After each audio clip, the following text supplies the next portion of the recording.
안녕하십니까. 검찰 수사관 출신 법무사 이승재입니다. 오늘은 직장 내 괴롭힘에 대한 내용을 가지고 여러분과 함께 하겠습니다.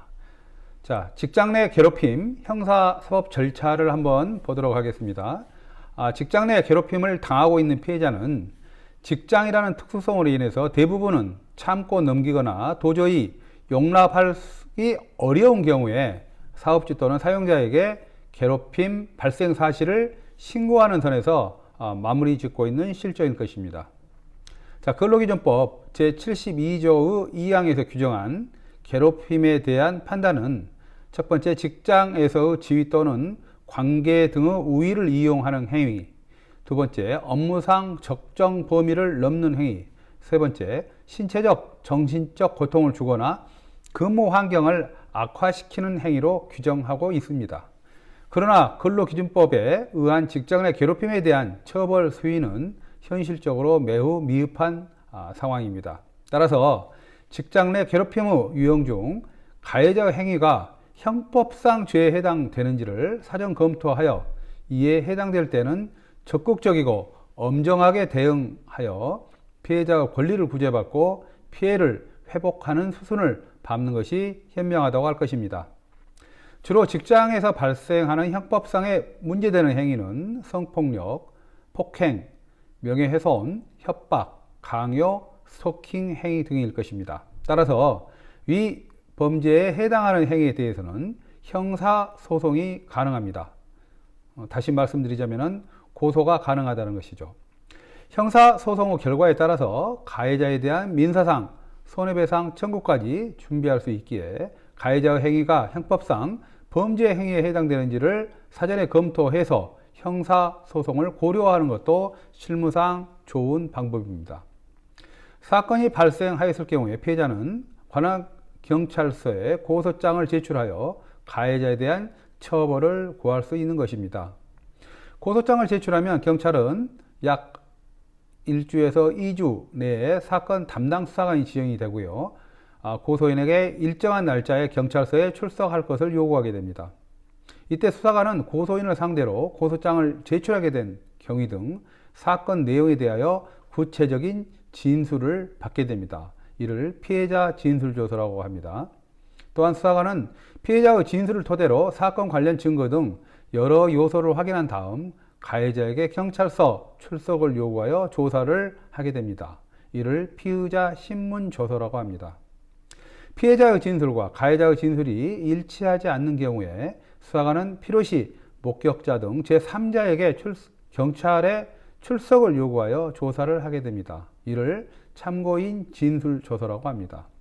결과적으로 수사관은 피해자, 가해자, 참고인, 기타 사건 관련 증거를 모두 검토한 후에 사건에 대한 최종 결정을 하게 되는 것입니다. 자, 고소에 필요한 증거를 한번 살펴보도록 하겠습니다. 법원 판례를 검토해 보면 실무상 직장 내에서 흔하게 발생하는 범죄 유형은 신체적 괴롭힘과 언어적 괴롭힘이 수반되는 경우가 많습니다.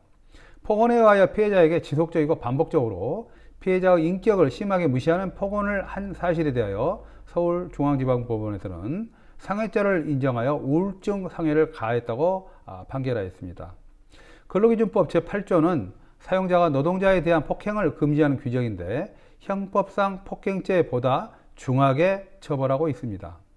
인천지방법원에서는 폭행 사건에 대해서 사용자의 민사상 손해배상 책임을 인정하였고, 울산지방법원에서는 사용자가 피해자를 4차례 폭행하고 1차례 상해를 가하고 2차례 협박한 사실에 대해서 징역형을 선고하였습니다. 따라서 직접적인 폭행, 협박을 당한 경우 폭행 상해 등으로 고소할 수 있으며, 사용자의 근로자 폭행인 경우에는 근로기준법 위반으로 고소할 수 있습니다. 또한 사직서 제출을 반복적으로 요구하고 이를 거부한 피해자를 협박하여 사직서를 받아낸 행위자의 행위에 대해서 서울 남부지방법원에서는 형법상 강요죄에 해당한다고 판단하여 벌금형을 발령하였습니다.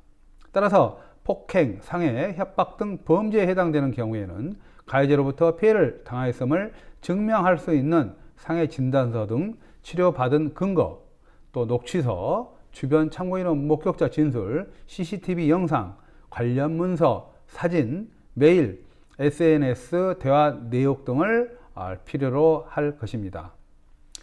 자, 경찰에 고소를 했을 때 불송치된 경우에는 경찰로부터 통지받은 불송치 결정서의 불송치 이유를 면밀하게 검토해야 할 것입니다. 그래서 불송치 결정 이유가 사실관계 오인이 있는지, 법리 오해가 있는지, 수사 미진이 있는지에 대한 사항을 신청서를 상세하게 기재해서 검사로부터 직접 보안서 또는 보안서 요구 결정을 받아서 경찰이 다시 수사하여 검찰에 송치할 수 있게 하여야 할 것입니다. 자, 법무사의 의견입니다. 직장 내 괴롭힘은 범죄 행위에 해당합니다. 따라서 가해자의 행위가 형법상, 근로기준법상 범죄에 해당될 경우 반드시 경찰에 형사 고소를 통해서 행위자의 행위를 반드시 엄벌하게 해야 할 것입니다. 따라서 유사한 사례로 피해를 입은 피해자는 경찰의 고소장 또는 불송치한 경우에 수사에 전문성이 있는 법률 전문가와 사전에 상담을 통해서 그 고소 또 의신청 필요성 여부를 검토하는 것이 현명하다고 할 것입니다. 이상 검찰, 경찰, 서관 출신 법무사 이승재였습니다. 감사합니다.